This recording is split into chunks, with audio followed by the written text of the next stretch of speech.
உமக்கு மேல் ஒருவரும் இல்லையே, எல்லோருக்கும் மேலாக உயர்ந்தவர். உமக்கு மேல் ஒருவரும் இல்லையே. அல்லேலூயா, அல்லேலூயா, அல்லேலூயா, ஆமென். அல்லேலூயா, அல்லேலூயா, அல்லேலூயா, ஆமென். ஒருவரால் சிருஷ்டிக்கப்படாமலே தாமாக என்றென்றும் இருப்பவர். ஒருவரால் சிருஷ்டிக்கப்படாமலே தாமாக என்றென்றும் இருப்பவர். அல்லேலூயா, அல்லேலூயா. இப்பொழுதும் கூட நீதிமொழிகள் புஸ்தகத்தை படித்து கொண்டிருக்கிறோம். முதல் அதிகாரத்தில் 7 வசனங்கள் வாசித்தோம். 7வது வசனத்தில் கர்த்தருக்கு பயப்படுதலே ஞானத்தின் ஆரம்பம், மூடர் ஞானத்தையும் போதகத்தையும் அசட்டை பண்ணுகிறார்கள் என்ற அளவிலே இதுவரைக்கும் பார்த்திருக்கிறோம்.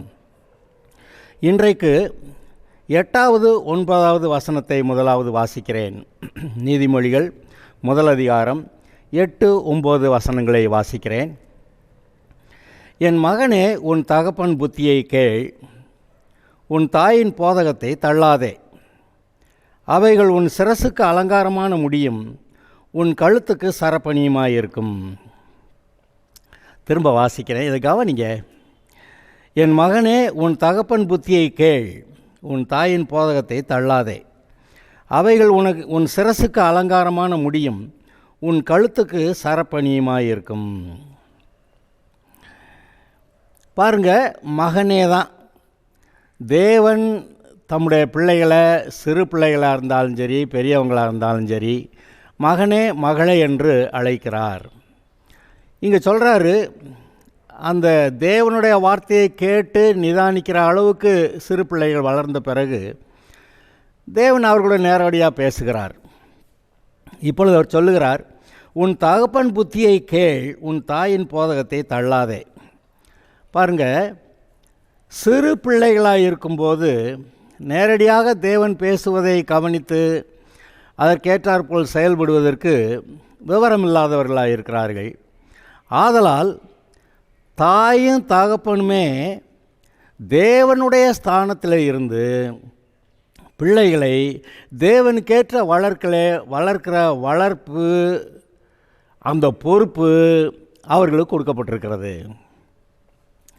நீங்கள் வாசிங்கன்னா, பிள்ளைகளே உங்கள் பெற்றாருக்கு கர்த்தருக்குள் கீழ்ப்படியுங்கள், இது நியாயம்.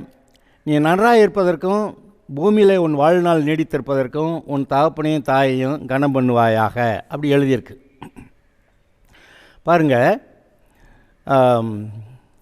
பிள்ளைகளே உங்கள் பெற்றாருக்கு கர்த்தருக்குள் கீழ்ப்படியுங்கள், இது நியாயம். நீங்கள் நன்றாக இருப்பதற்கும் பூமியில் உன் வாழ்நாள் நீடித்திருப்பதற்கும் உன் தகப்பனுக்கும் உன் தகப்பனையும் உன் தாயையும் கனம் பண்ணுவாயாக. பாருங்கள், தகப்பனையும் தாயையும் கனம் பண்ணுனா நீ நல்லா இருப்ப, நீண்ட நாள் வாழ்ந்திருப்பேன்னு கர்த்தர் சொல்லிட்டாரு. இன்னொரு விஷயம் சொல்கிறேன், இந்த பூமியில் நம்முடைய பெற்றோர் தான் நம்முடைய நல்வாழ்வுக்காக, நம்முடைய ஆசீர்வாதத்துக்காக முழு இருதயத்தோடு பிரயாசப்படுவார்கள். மற்ற நண்பர்கள், உறவினர்கள், சில நண்பர்கள் இருக்கலாம், இல்லைன்னு இல்லை, அது விசேஷமானது தான். ஆனால் பொதுவாக தகப்பனும் தாய் மட்டும்தான் பிள்ளைகளுடைய நன்மைக்காக முழு இருதயத்தோடும் பிரயாசப்படுகிறவர்கள். ஆதலால் கர்த்தர் சொல்லுகிறார், அவர்களை கனம் பண்ணு. ஏன் கனம் பண்ணுன்னா, இவர்கள் பிள்ளைகளை பொறுத்த வரைக்கும் தேவனுடைய ஸ்தானத்தில் இருந்து பிள்ளைகளை வளர்க்கிறார்கள். தேவன் பெற்றோருக்கு கொடுத்திருக்கிற ஒரு வேலை தேவ பக்திக்குரிய சந்ததியை உருவாக்குவதே. ஒருவனை படைத்தார், அப்புறம் ஒருத்தியை ஏன் படைத்தார்னு கேட்டால் தேவ பக்தியுள்ள சந்ததியை பெரும்படி தானே அப்படின்னு சொல்லி அங்கே மல்கியா புஸ்தகத்தில் எழுதியிருக்கிறத நீங்கள் வாசிக்கலாம். ஆக பெற்றோருக்குன்னு ஒரு கடமையை கொடுத்துருக்கிறாரு, ஒரு வேலையை கொடுத்துருக்கிறார், பிள்ளைகளை தேவனுக்கேற்ற விதத்தில் வளர்க்கிறதற்காக. அது எந்த காலகட்டங்களில் நடக்கிறது? பிள்ளை பிறந்த உடனே நன்மை தீமை அறியத்தக்க வயது வரைக்கும் இந்த பொறுப்பு அவர்களுக்கு இருக்கிறது. நன்மை தீமை அறியத்தக்க வயது வந்த பிறகு தேவனே நேரடியாக சார்ஜ் எடுக்கிறாரு.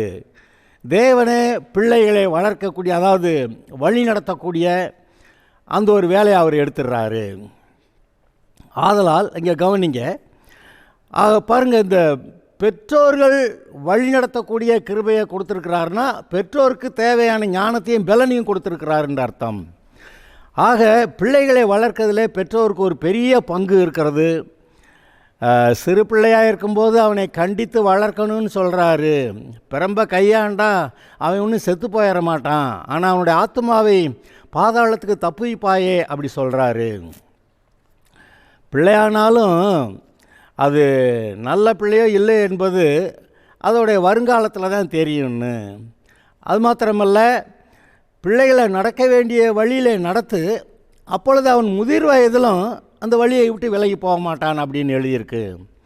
ஆக இந்த வசனங்களையெல்லாம் கவனிக்கும்போது இந்த பிள்ளைகள் நன்மை தீமை அறியத்தக்க வயது வரைக்கும் இந்த பெற்றோர்கள் தான் இந்த பிள்ளையை தேவனுக்கேற்ற விதத்தில் வளர்க்கக்கூடிய பொறுப்புடையவர்கள்.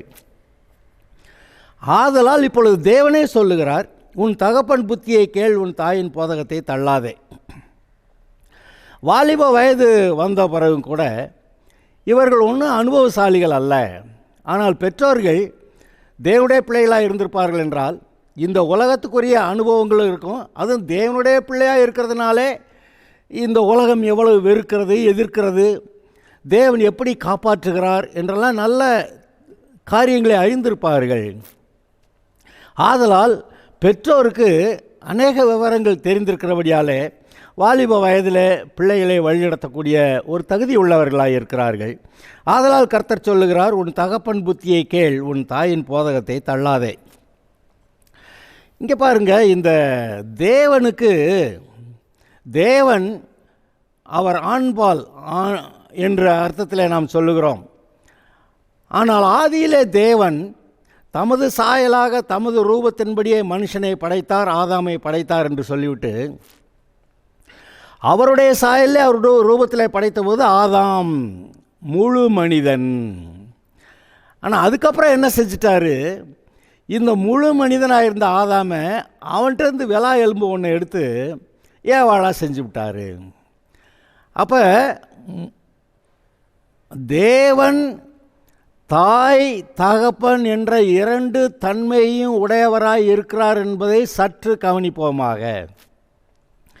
தகப்பன் கண்டிப்போட புத்தி சொல்லி வளர்க்கிற ஆள், தாய் அன்பு செலுத்தி அன்பிலாலே பிள்ளைகளை நல்ல வழியிலே நடத்தக்கூடிய ஆள். ஆதலால் இந்த தாயும் தகப்பனுக்கும் இருக்கக்கூடிய புத்தி, அந்த தன்மை தேவனுக்குள்ளே இருந்தது.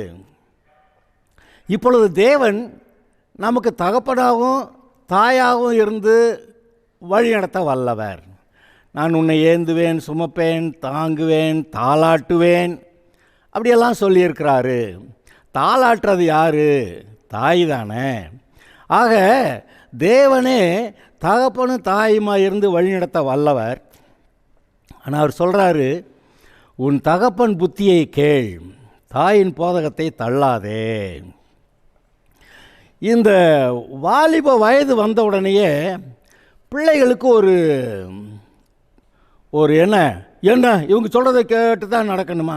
எப்போ பார்த்தாலும் இவங்க இதை இதை செய்யாத போட்டு அலட்டுறாங்க அப்படின்னு இந்த பொதுவாக பிள்ளைகள் பேசுகிறத நீங்கள் கேட்டிருக்கீங்களா? இந்த பெற்றோருக்கு ஒரு காரியம் தெரியும். பிள்ளை கர்த்தருடைய வழியை விட்டு, அதாவது நேர்மையான கர்த்தருடைய வழியை விட்டு விலகிறப்ப ஆரம்பத்தில் தெரியாது, பின்னாடி ஆபத்து இருக்கிறது என்று இவர்களுக்கு தெரியும். ஆதலால் இவர்கள் ஒரு ஆபத்து வராமல் இருக்கும்போதே பின்னாடி வர இருக்கிற ஆபத்திலிருந்து தப்பிக்கொள்ளும்படியாக அவர்கள் ஆலோசனை சொல்லுகிறார்கள். ஆனால் இந்த வாலிப வயதில் இருக்கிறவங்களுக்கு இளங்கன்று பயமறியாதுன்னு சொல்லுவாங்க பார்த்தீங்களா? அது பாட்டுக்கு இஷ்டத்துக்கு போய் அதை செய்கிறேன் இதை செய்கிறேன்னு போய் எங்கேயா மாட்டிக்கிறோம். அப்புறம் அதை காப்பாற்றுறதுக்காக பெற்றோர் போக வேண்டிய அவசியம் வருகிறது.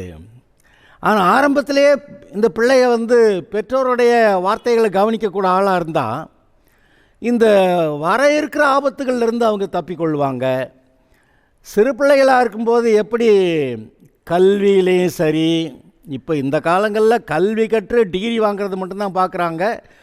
ஒரு நல்ல மனிதனாக மனுஷியாக, நல்ல மனுஷனாக நல்ல மனுஷியாக எப்படி வாழ்கிறதுங்கிறத அவங்க அதை கற்றுக்கிறல. பள்ளிக்கூடமாக கல்லூரி அதை சொல்லி கொடுக்காது.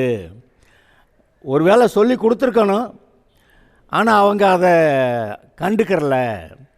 பிள்ளைகளும் வேலைக்கு போகணும், சம்பாதிக்கணும், அதுக்காக படிக்கணும், அதை தான் கவனித்தாங்களே ஒழிய, பெற்றோரும் அதை தான் கவனித்தாங்களே ஒழிய, அங்கே பாடங்கள் படிக்கப்படுகிறது, ஆனால் நற்குணசாலிகளாய் வளர்ப்பதற்கான காரியம் அங்கே சொல்லப்படவில்லை. ஸ்கூலில் எல்லாம் மாரல் இன்ஸ்ட்ரக்ஷன் கிளாஸ், நல்லொழுக்க வகுப்பு அப்படின்னு சொல்லி ஒன்று இருக்கும்.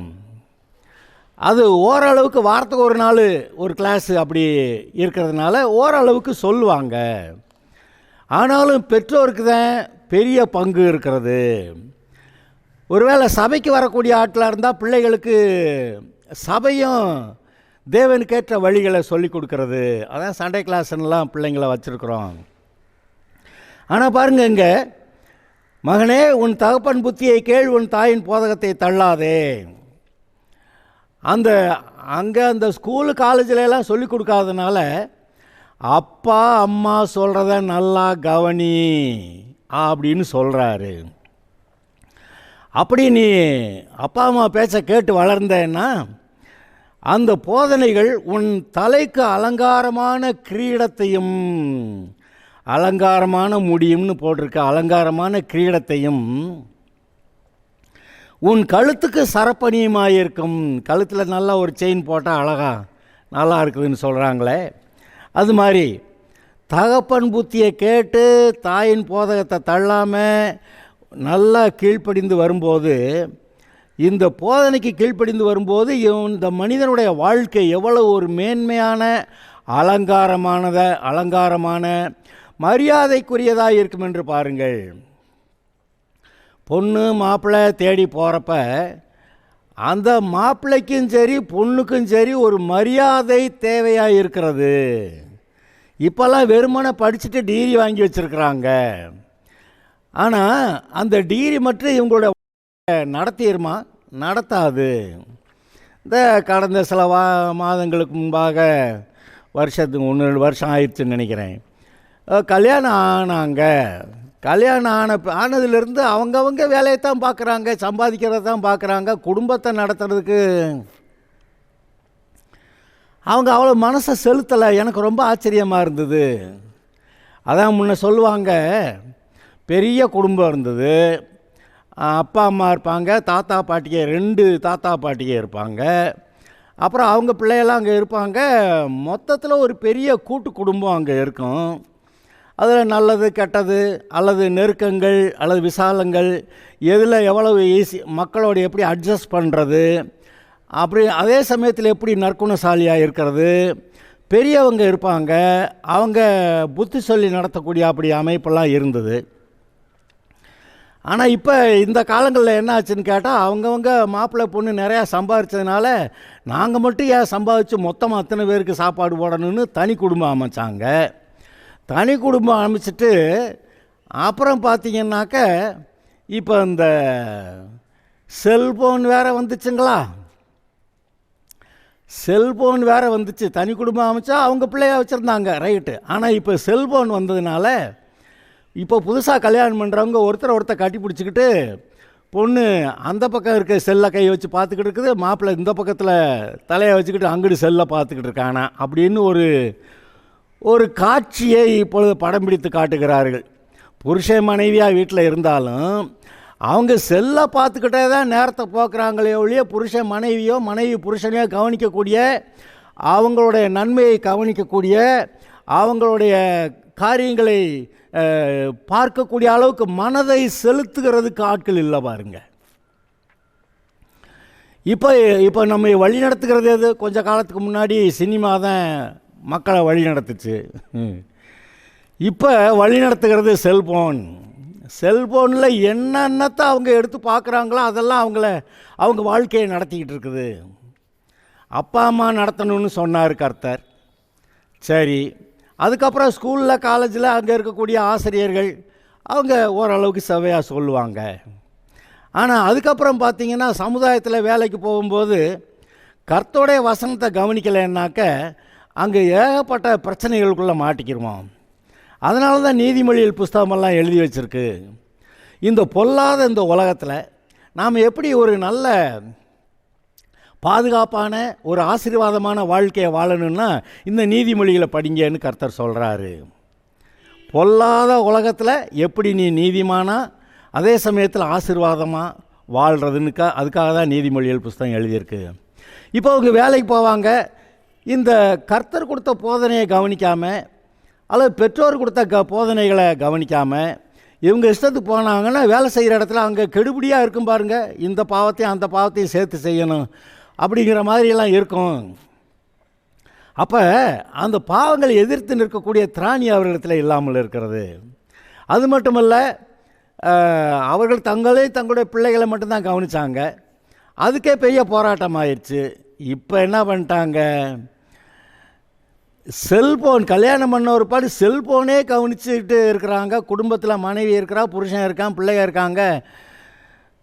மனைவி புருஷனை பற்றி நினைக்க நேரம் இல்லை, புருஷனுக்கு மனைவியை பற்றி நினைக்க நேரம் இல்லை, வீட்டு காரியங்களை கவனிக்க 2 பேருக்குமே நேரம் இல்லை, பிள்ளைகளையும் கவனிக்க 2 பேருக்குமே நேரம் இல்லை. பிள்ளைகளுடைய ஒரு கம்ப்ளைண்ட் என்ன தெரியுமா? அப்பா என்ன செய்கிறாரு? அவர் செல்ஃபோன் பார்த்துக்கிட்டு இருக்கிறாருங்க. அம்மா என்ன செய்கிறாங்க? அவங்களும் செல்ஃபோன் பார்த்துக்கிட்டு இருக்கிறாங்க. நீங்கள் என்ன செய்கிறீங்க? எங்களுக்கு ஆளுக்கு ஒரு செல்ஃபோன் வாங்கி கொடுத்துருக்காங்க. வாழ்க்கை எங்கே போகிறது? இது எங்கே போய் முடியும் என்று கவனியுங்கள், நன்றாய் கவனியுங்கள். தேவனுக்கு ஏற்ற சந்ததி, அதாவது தேவ பக்தியுள்ள சந்ததியை பெரும்படி தான் பிள்ளைகளை பெற்றுக்கொள்கிறதற்கு தேவன் குடும்பத்தில் அருள் செய்திருக்கிறார். ஆனால் இப்போ போகிற பார்த்தா இந்த பெற்றோருக்கு பிள்ளைகளே தேவையில்லை. ஏன்னா அவங்கள வளர்க்கறதுக்கு தேவையான அந்த கவனம் செலுத்துவதற்கு நேரம் அவர்களால் கொடுக்க முடியவில்லை. அப்புறம் பிள்ளைகளும் தாறுமாறாக தான் வளருது. அதுக்கு கணக்கே இல்லை, அது என்ன போய் எங்கே முடியுதுன்னு கணக்கே இல்லை. ஆனால் அருமையானவர்களே, இதை கவனியுங்கள், பெற்றோர்கள் இதை கவனிக்க வேண்டும்.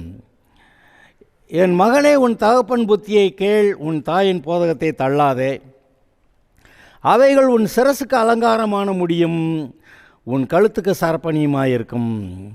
சிரசுக்கு அலங்காரமான முடியும்னா பொண்ணு மாப்பிள்ளை போய் பார்க்க போகிறப்ப, வாலிபாவில் பார்க்க போகிறப்ப அந்த மாப்பிள்ளை ஒரு மரியாதைக்குரிய ஆளாக, நல்லா சம்பாதிக்கிறவரா, அவர் வேலை பார்க்குற இடங்களில் போக்குவரத்தில் சொந்த பந்தங்கள் மத்தியில் நல்ல மனுஷன்னு பேர் வாங்கி இருந்திருப்பார்.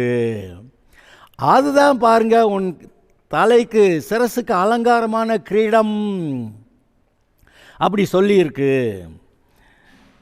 அது உன் கழுத்துக்கு சரப்பணியுமாக இருக்கும். நல்ல செயின் போட்டால் எப்படி அழகாக இருக்கோ அதுபோல் அது இந்த எனக்கு விளங்கலை. அது ஆண்கள்லாம் இப்போ செயின் போட்டுக்கிட்டு மைனர் செயினா அல்லது சண்டியர் செயினா? மைனர் போட்டிருந்தா மைனர் செயின், சண்டியர்கள் போட்டிருக்க செயின் சண்டியர் செயின். இது ரெண்டுமே என் கண்ணுக்கு அழகாக இல்லை. அது என்னமோ அதை நான் உங்ககிட்ட விட்டுறேன். இங்கே பைபிளில் அப்படி எழுதியிருக்கிறத நான் வாசிச்சிட்டேன், நான் சொல்லிட்டேன். உன் கழுத்துக்கு சரப்பணியுமாக இருக்கும். ஆனால் அதே சமயத்தில் பெண்களுக்கு ஒரு செயின் போட்டிருந்தா, சும்மா இருக்கிறதோட ஒரு செயின் போட்டிருந்தா பார்க்க நல்லா தான் இருக்குது, அழகாக தான் இருக்குது. ஓகே, ஆக இதை கவனிங்க. என்ன நடந்திருக்கு? தகப்பன் புத்தியை கேள், தாயின் போதகத்தை தள்ளாதே. அவைகள் உன் சிரசுக்கு அலங்காரமான கிரீடமும் முடியும், உன் கழுத்துக்கு சரப்பணியுமாயிருக்கும். சரி, இது பற்றி பார்த்தோம். இன்னும் ஒரு சின்ன ஒரு பகுதியை நம்ம பார்க்கலாம். 10வது வசனத்திலிருந்து 19வது வசனம் வரைக்கும் நான் வாசிக்கிறேன். 10 முதல் 19 வரைக்கும் வாசிக்கிறேன். என் மகனே, பாவிகள் உனக்கு நயங்காட்டினாலும் நீ சம்மதியாதே. எங்களோடே வா, இரத்தம் சிந்தும்படி நாம் பதிவிருந்து குற்றமற்றிருக்கிறவர்களை முகாந்தரமன்றி பிடிக்கும்படி ஒளிந்திருப்போம். பாதாளம் விழுங்குவது போல நாம் அவர்களை உயிரோடை விழுங்குவோம். குழியில் இறங்குகிறவர்கள் விழுங்கப்படுவது போல அவர்களை முழுமையும் விழுங்குவோம். விலையுயர்ந்த சகல பொருள்களையும் கண்டடைவோம். கொள்ளை பொருளினால் நம்முடைய வீடுகளை நிரப்புவோம்.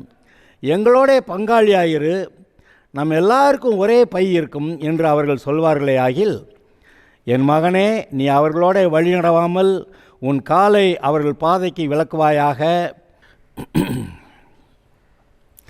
எங்களோட பங்காளியாயிரு, நம் எல்லாருக்கும் ஒரே பை இருக்கும் என்று அவர்கள் சொல்வார்களே ஆகில், என் மகனே, நீ அவர்களோட வழி நடவாமல் உன் காலை அவர்கள் பாதைக்கு விலக்குவாயாக. அவர்கள் கால்கள் தீங்கு செய்ய ஓடி இரத்தம் சிந்த தீவிரிக்கிறது. எவ்வகையான பட்சியானாலும் சரி, அதன் கண்களுக்கு முன்பாக வலையை விருப்பது விருதா. இவர்களோ தங்கள் இரத்தத்துக்கே பதிவிருக்கிறார்கள், தங்கள் பிராணனுக்கே ஒளி வைத்திருக்கிறார்கள். பொருளாசையுள்ள எல்லாருடைய வழியும் இதுவே. இது தன்னை உடையவர்களின் உயிரை வாங்கும். இங்கே பாருங்க, இங்கே ஐஸ்வர்யம் அல்லது பொருளாதாரத்தை சம்பாதிப்பதை பற்றி இங்கே இந்த 10வது வசனம் முதல் 19வது வசனம் வரைக்கும் இருக்கிறதை வாசிக்கிறோம். ஆரம்பத்தில் 2 வசனத்தில் சில முக்கியமான வரிகள் வந்துடுது. என் மகனே, பாவிகள் உனக்கு நயங்காட்டினாலும் நீ சம்மதியாதே. எங்களோடைய வா, ரத்தம் சிந்துபடி நாம் பதிவிருந்து இருக்கிறவர்களை முகாந்தரமின்றி பிடிக்கும்படி ஒளிந்திருப்போம். பாதாளம் விழுங்குவது போல் அவர்களை நாம் உயிரோடை விழுங்குவோம்.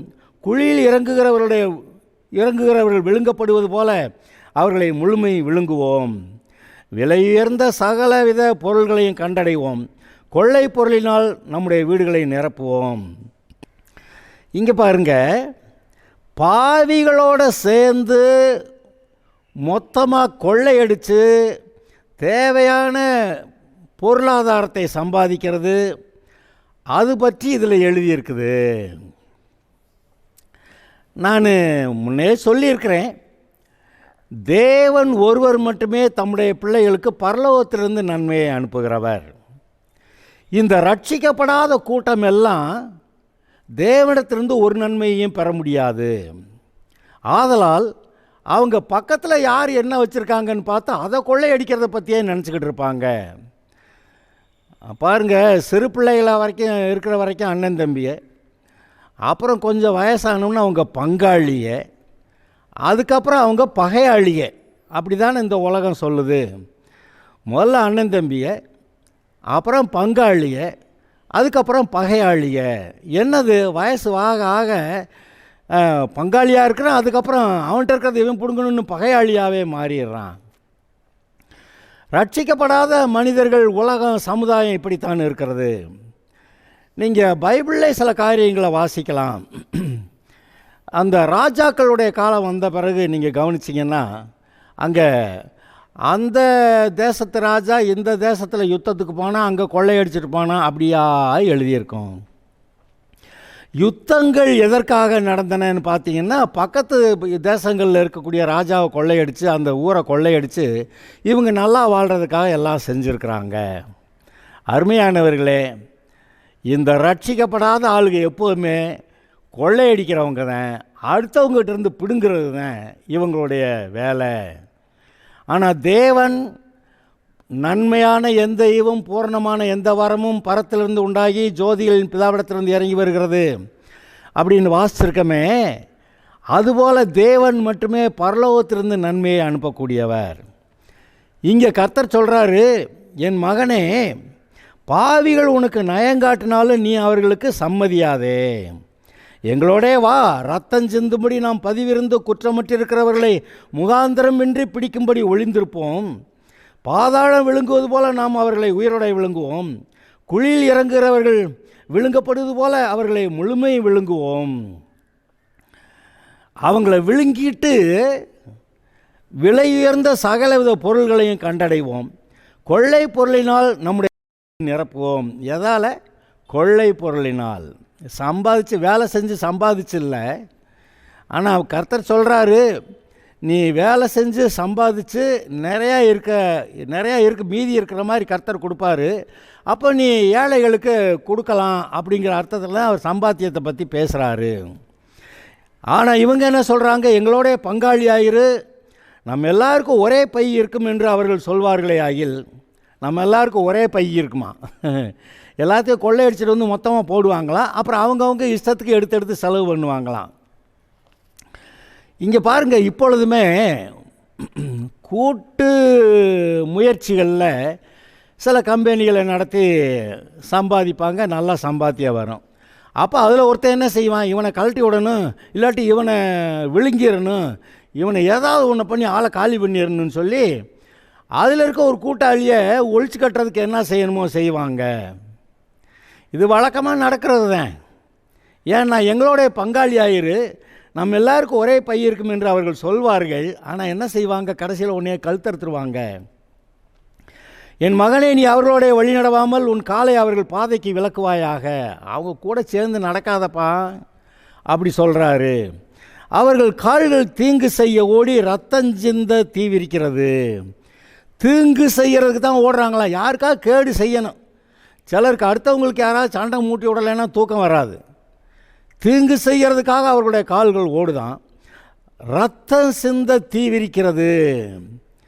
மனுஷ ரத்தத்தை சிந்துறதுன்றது, ரத்தத்தில் தான் ஜீவன் இருக்கிறது. மனுஷன் தேவனுடைய சாயலில் இருக்கான்.